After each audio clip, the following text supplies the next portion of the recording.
the man who found the victim's body. Just before making the gruesome discovery, he saw the defendant fleeing the scene of the crime. Order. Order in this court. Mr. Payne, the prosecution may call its witness. Yes, Your Honor. This is bad. On the day of the murder, my witness was selling newspapers to the victim's building. Please, Mr. Frank saw it. He'll stand. Clever name. Quite. Mr. Side, you sell newspaper subscriptions, is that correct? Oh yes, newspapers, yes. Mr. Side, you may proceed with your testimony. Please tell the court what you saw on the day of the murder. Alright, so here's his testimony. With these testimonies, you just sort of have to listen to what he says and pick out what doesn't sound right. I was going door to door, selling subscriptions, when I saw a man fleeing an apartment. I thought he must be in a hurry because he left the door half open behind him. Thinking it strange, I looked inside the apartment, and I saw a woman lying there, not moving, dead. I quailed and frightened, found myself unable to go inside. I thought to call the police immediately. However, the phone in the apartment wasn't working. I went nearby the park and found a public phone. I remember the time exactly. It was 1 p.m. The man who ran was, without a doubt, the defendant sitting right over there. That's a sweet purple suit. I'd like a suit that purple. Larry, why didn't you tell the truth? I told you to tell the truth. I used my psychic powers. I can't defend you against a testimony like that. Incidentally, why wasn't the phone in the victim's apartment working? Your Honor, at the time of the murder, there was a blackout in the building. Aren't phones supposed to work during blackouts? Yes, Your Honor. However, some cordless phones do not function normally. The phone that Mr. Sawt used was one of those. Your Honor, I have a record of the blackout for your perusal. Alright, so now we have the blackout record. That'll be important because we have to make sure that we can pick out any discrepancies between the blackout thing and the testimonies. Yes, Your Honor. You may begin your cross-examination. Cross-examination, Your Honor? Alright, right. This is it. The real deal. What exactly am I supposed to do? You went to school for this! Why don't you know what you're supposed to do? Why, you exposed the lies in the testimony the witness just gave. Lies? What? He was lying? Your client is innocent, right? And the witness must have lied in his testimony. Or is your client really guilty? How do I prove he's not? You hold the key. It's in the evidence. Compare the witness's testimony to the evidence at hand. There's bound to be a contradiction in there. First, find contradictions between the court record and the witness's testimony. Then, once you've found the contradicting evidence, present it and rub it in the witness's face. Okay. Touch the court record button and point out the contradictions in the testimony.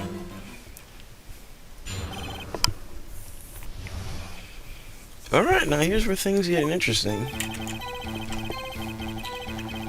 I was going door to door selling newspapers when I saw a man fleeing the apartment. Nothing too unusual about that, I don't think. Okay.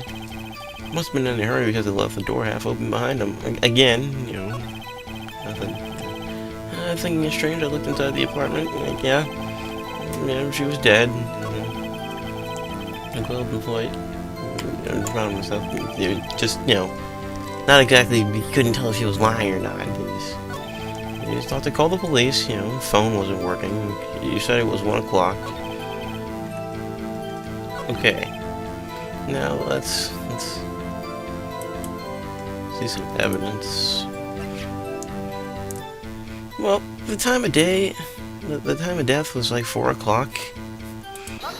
That's not quite right. You found the body at 1 p.m. You're sure? Yes, it was 1 p.m. for certain. Frankly, I find that hard to believe. Your statement directly contradicts the autopsy report. The autopsy notes that the time of death was sometime after 4 p.m. There was no body to find at 1 p.m. How do you explain this 3-hour gap?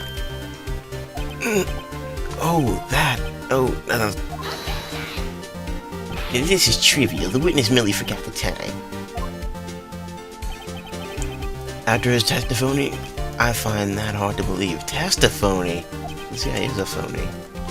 Mr. Sod, why were you so certain that you found the body at 1 p.m.? Gee, that's a really good question. Great job, Wright. Way to put him on the spot. That's all you have to do. Point out the contradictions. Lies always beget more lies. See through one, and their whole story falls apart. We found a seam, now we can tear it apart. Wait, I remember now. Would you care to give your testimony again? The judge is gonna give this guy a second shot after I clearly pointed out a lie in his testimony? Oh, please, sir, make a revision to your testimony to make it sound like you're not a lying asshole right now.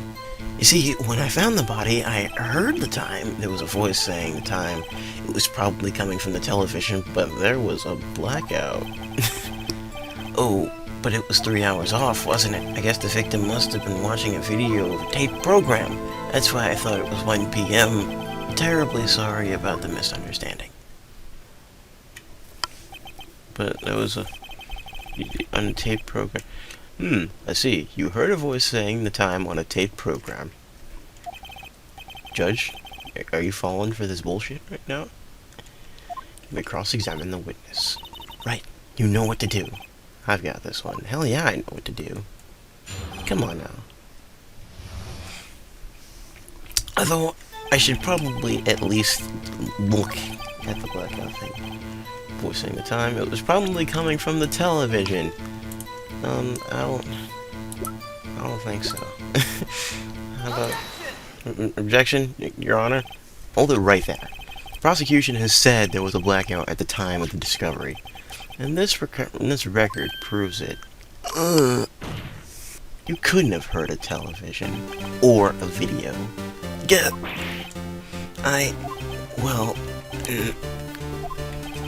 The defense has a point. Do you have an explanation for this, Mr. Sod? No, I find it quite the puzzle myself. Quite. Wait, I remember now, Mr. Sod.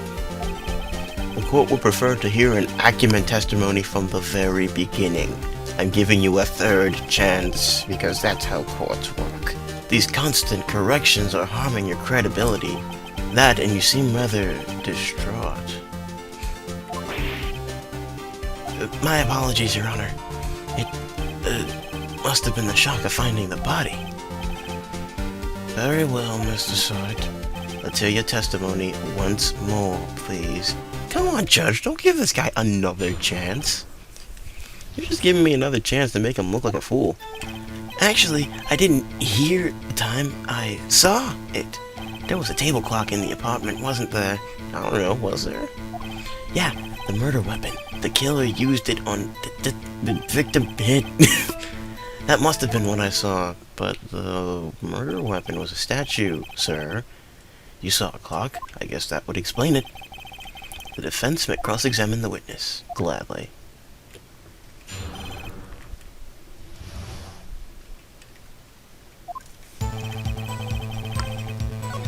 Didn't hear it, saw it. Tape clock on there. Yeah, the murder weapon. Okay. Murder weapon was a statue, bud. Wait just a moment. The murder weapon wasn't a clock. It was the statue. Now how is this supposed to be a clock? What? You with your objections and your evidence? Just who do you think you are? I'm a defense attorney. Just answer the question, Mr. Sod. Hey, I saw it there, okay? That's a clock. Your Honor, if I may. Yes, Mr. Payne. As the witness stated, this statue is indeed a clock. That's bullshit. Neck is a switch, you just tilt it here and it says the time out loud. As it doesn't look like a clock, I submitted it as a statue. My apologies. I see. So the murder weapon was a table clock after all.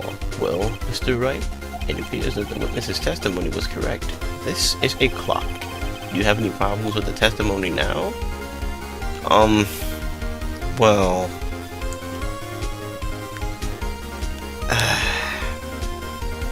No, Your Honor. I guess not. There's a clock on the scene, so no problem. Right? You're out of your mind. That clock doesn't look like a clock at all.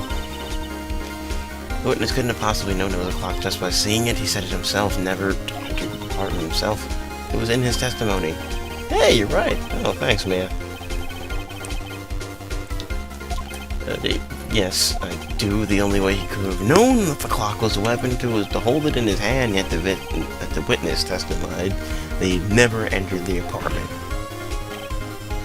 Clearly, a contradiction. A contradicted, pointed out by me, myself, not my boss sitting next to him. Indeed. If they're gonna play dirty, then I'm gonna play dirty too. The witness knew it was a clock because he knew the victim? That's not a good... That's not... No. Went into the apartment. You're lying. You were inside the apartment on the day of the murder. Oh yeah? Prove it. Prove I went in there. I'll do better than that. I can prove you were the one who get... Whoa, hold on a second. That's not your job. Phoenix. That's not your... Oh, okay.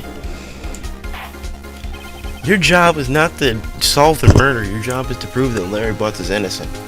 Although solving the murder proves that Larry Butts is innocent, then, you know, by all means, go ahead. Order in the court. Intriguing. Please continue, Mr. Wright. Yes, Your Honor.